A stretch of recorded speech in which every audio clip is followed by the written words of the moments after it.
dicen que ese toro soy yo y que lo sacó de Egipto. Los he estado observando y me he dado cuenta que son muy tercos.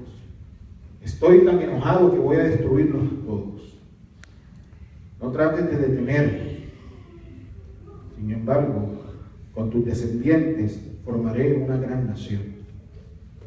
Moisés trató de calmar a Dios y le dijo: Dios mío, no te enojes con este pueblo. Tú mismo los sacaste de Egipto usando tu gran poder. No te enojes, no destruyas a tu pueblo. No permita que los egipcios se burlen de ti y digan: Dios los ha engañado, pues los sacó para matarlos en las montañas. Recuerda el juramento que le hiciste a Abraham, a Isaac y a Jacob. Tú le juraste que con tus descendientes formarías un pueblo tan numeroso como las estrellas del cielo, y que para siempre le darías el país de Canaán. Puedes sentarse, ¿no?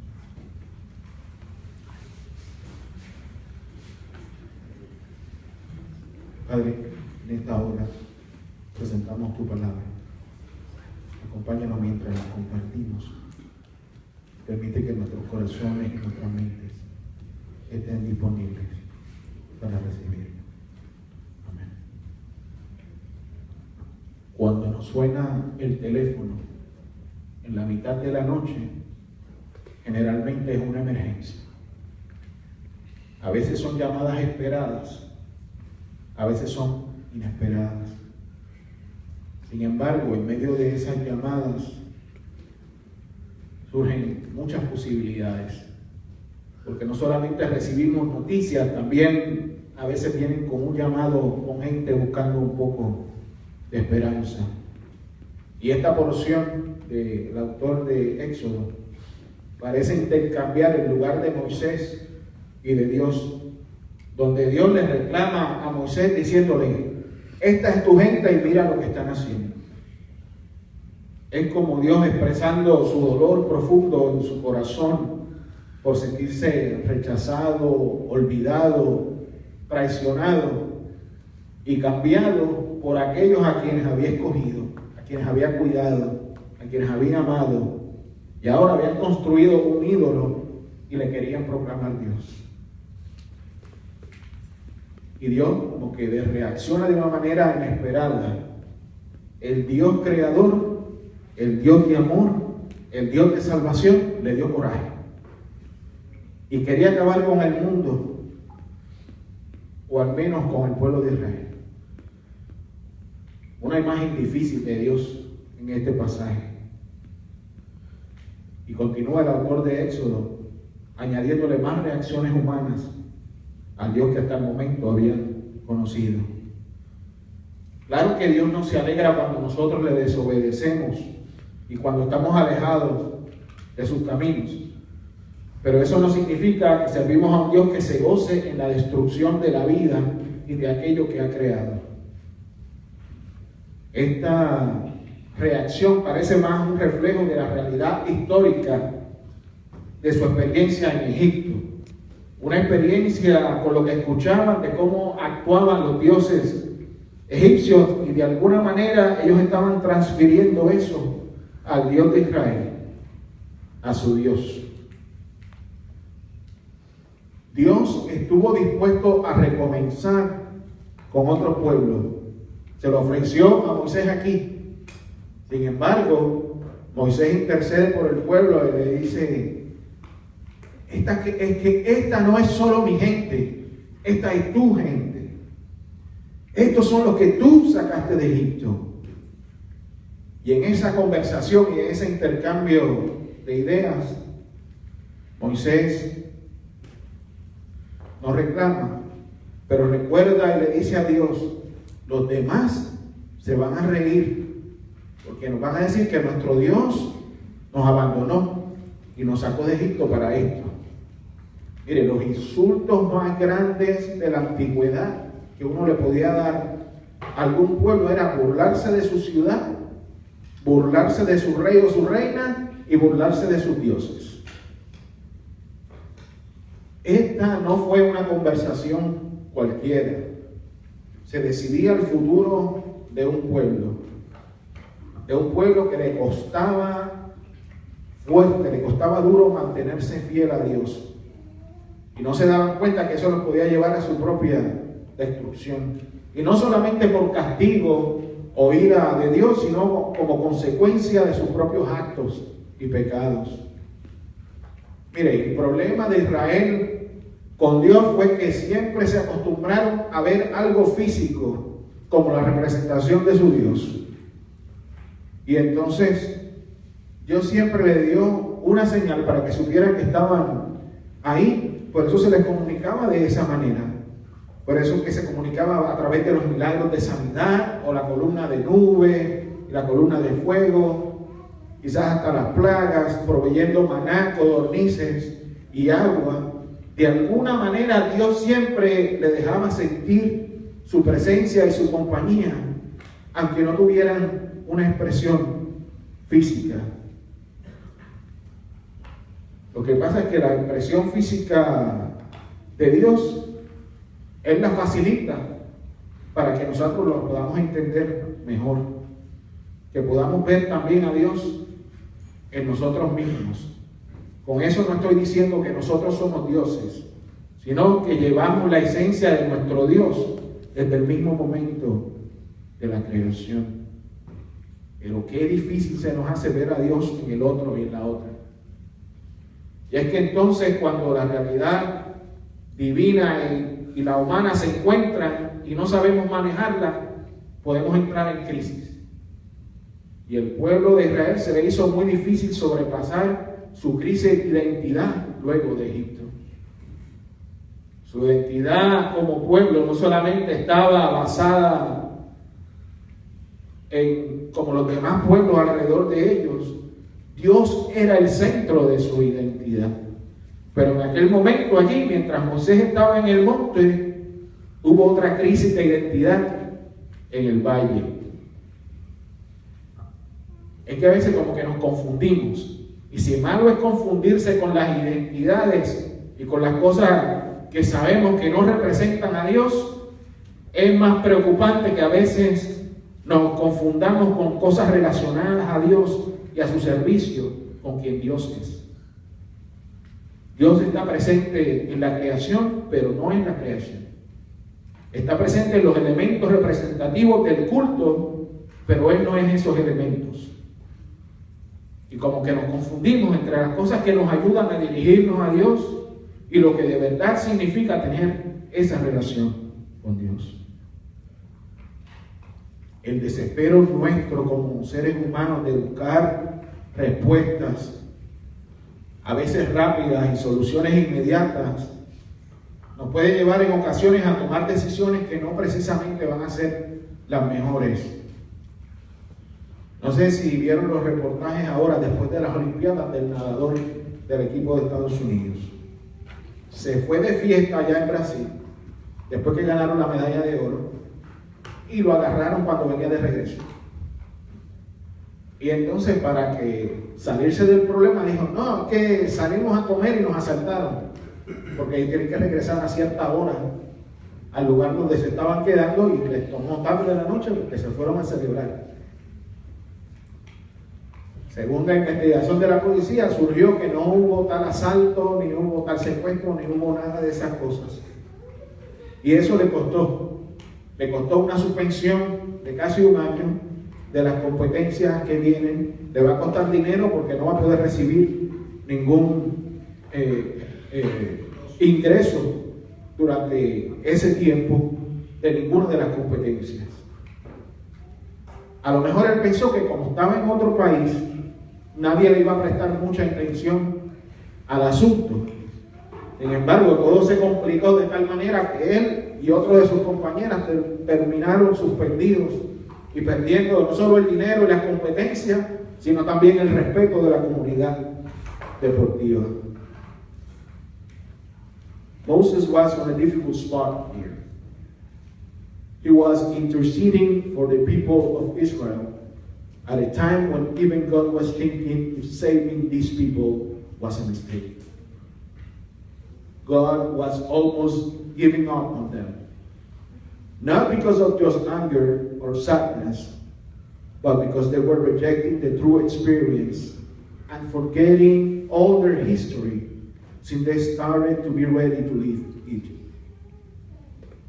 They forgot who they were for such a long time that even now it was becoming a problem. When they were at least free from slavery physically, but it seems like their minds and spirits sometimes remain slaves. They couldn't see it because they wanted what the other people had. If we are so busy looking at what someone else has or do all the time and having the desire to be like them, it will be very difficult to enjoy and be yourselves. God opened the life of these people to be free, but they wanted more and they wanted immediately. It was like if they forgot their own history as a people of God. In reality, they were reconnecting with God. And this was apparently very difficult because they didn't have a physical representation as any other nation around. Do you know what you expect from your relationship with God? And even more important, do you know what God expects from you? I'm trusting that you do. A lo mejor nosotros no tenemos becerros de oro así tan específicos, pero a lo mejor tenemos otros, o el carro, o la casa, el trabajo, la familia, o los videojuegos, o el Facebook. Todo en exceso hace daño, y todo lo que está fuera de control hace daño, y el pueblo se estaba saliendo de control.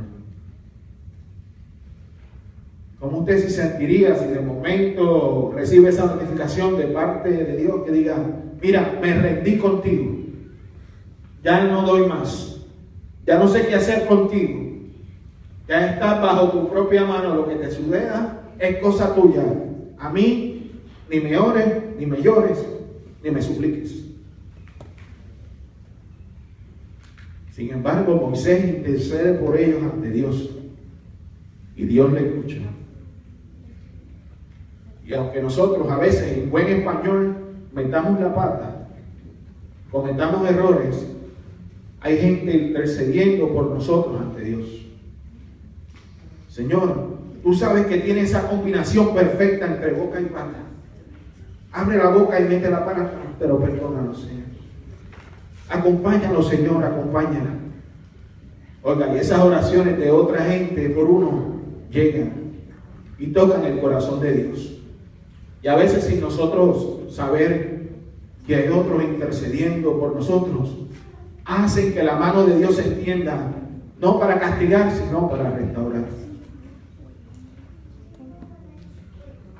Esto parecía como si Dios estuviera quejándose con Moisés. Porque esa es una pregunta bastante real. ¿Con quién se queja Dios?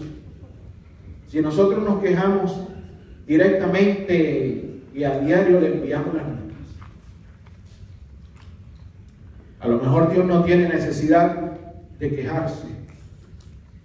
Más que una queja, le estaba comunicando a Moisés lo que estaba planeando y pensando. ¿Sabe? Esta no es la primera vez que aparece en la Biblia un asunto como este, pues ya había pasado en la historia de Abraham y Lot y su familia. Y entonces como que Dios cambia su parecer, al menos de acuerdo al relato bíblico. Respondió Dios dándole más valor a la vida humana, a los que deseaban salvar, que al castigo que esperaban en aquel momento. ¿Cuál es la fecha de hoy? 9/11. Y esta fecha nos causa dolor a muchos. Aquí tenemos gente del área de Nueva York. Posiblemente algunos de nosotros habremos escuchado alguna historia de gente que por alguna razón no llegó a las Torres Gemelas ese día. A lo mejor hemos escuchado historias de otros que iniciaron rescates por horas y horas. También escuchamos historias de las familias de aquellos que no pudieron salir de aquel lugar. Un momento que sacudió la historia de este país. Y de momento este país se paralizó. no se podía volar durante varios días, se suspendieron tantas actividades, la gente con miedo de salir a la calle, un dolor compartido, no solamente aquí, sino alrededor del mundo. ¿Y usted no cree que un evento como ese también le cause dolor a Dios? Y según yo utilizo esa imagen como ejemplo, toda tragedia humana debe causarle a Dios un dolor tremendo. Y más aún, si nos lo causamos los unos a los otros. Y de nuevo pregunto, ¿con quién se queja Dios en ese momento? El pueblo quería ver a Dios de otra manera, a su manera. Y Dios siempre trabaja a través de la misma forma, revelándose al ser humano a través del amor y el cuidado de cada uno, día a día. Tengamos cuidado con lo que nos empeñamos en creer o entender. No sea que como el pueblo en Egipto estemos haciendo becerros de oro, de ideas de Dios que no son ni bíblicas ni reales, y mucho menos corresponden a quien Dios es en realidad. Hoy existen tantas ideas por ahí de cómo Dios funciona o trabaja, y el acceso que existe a la información hoy día pues facilita eso. Y de momento que comenzamos a pensar que todo lo que se oye por la radio o televisión o por internet o lo que leemos, que todo eso debe ser cierto, porque apareció ahí. El pueblo de Israel se volvió dependiente, y no solo de Dios, se volvió dependiente de las señales, se volvió dependiente de Moisés, se volvió dependiente de lo que hacían los demás pueblos, se volvió dependiente de la imagen que ellos pensaban que Dios era y no de quien Dios es en realidad. La imagen de Dios no estaba en el becerro, pero querían algo físico, lo necesitaban porque ellos pensaban que eso era lo que les hacía falta para creer. ¿Y nosotros qué necesitamos? Una de las campañas más exitosas publicitarias que existen son esas campañas que le dicen no a algo. Hay campañas de dile no a las drogas, dile no al alcohol, dile no al abuso. ¿Será que nosotros necesitaremos una campaña que diga no al becerro de oro? Y ponerla en camisetas, en tazas de café, en mugs, en llavero, para crear conciencia. ¿Será que nuestra relación con Dios no es suficiente para provocar esa reacción en nosotros?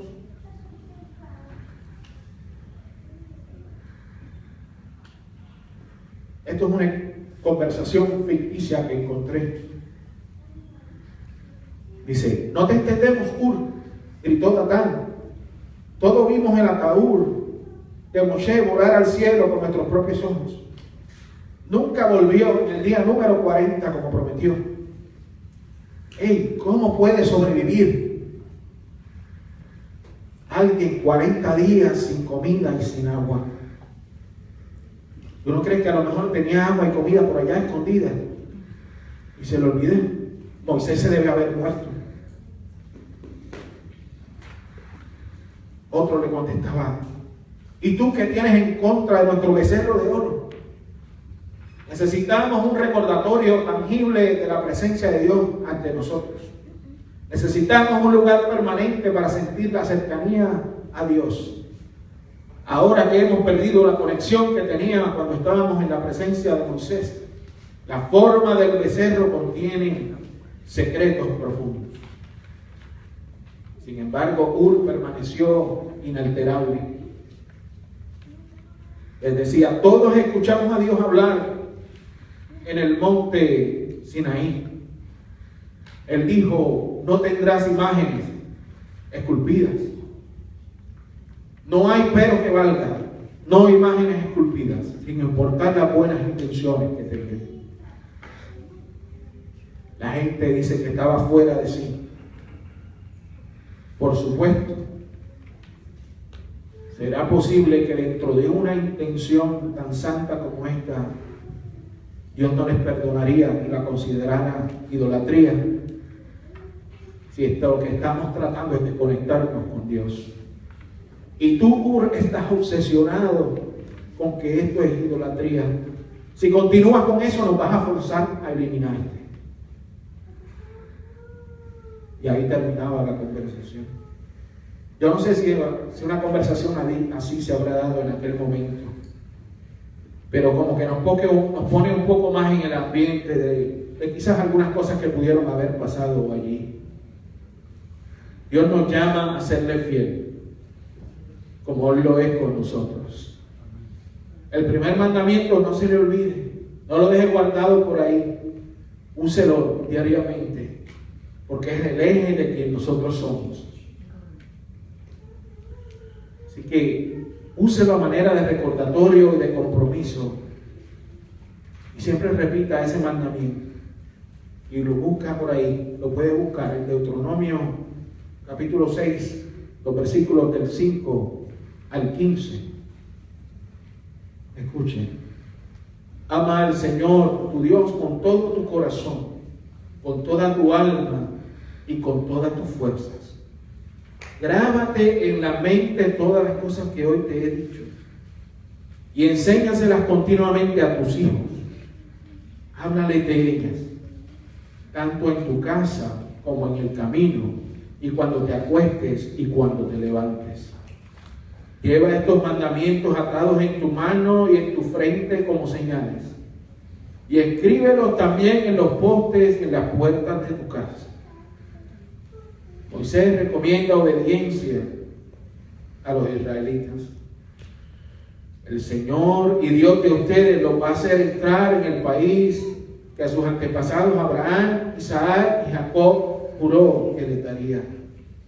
Es un país con grandes y hermosas ciudades que ustedes no construyeron, con casas llenas de todo lo mejor que ustedes no llenaron, con pozos que ustedes no cavaron y viñedos y olivos que ustedes no plantaron, pero de los cuales comerán hasta quedar satisfechos.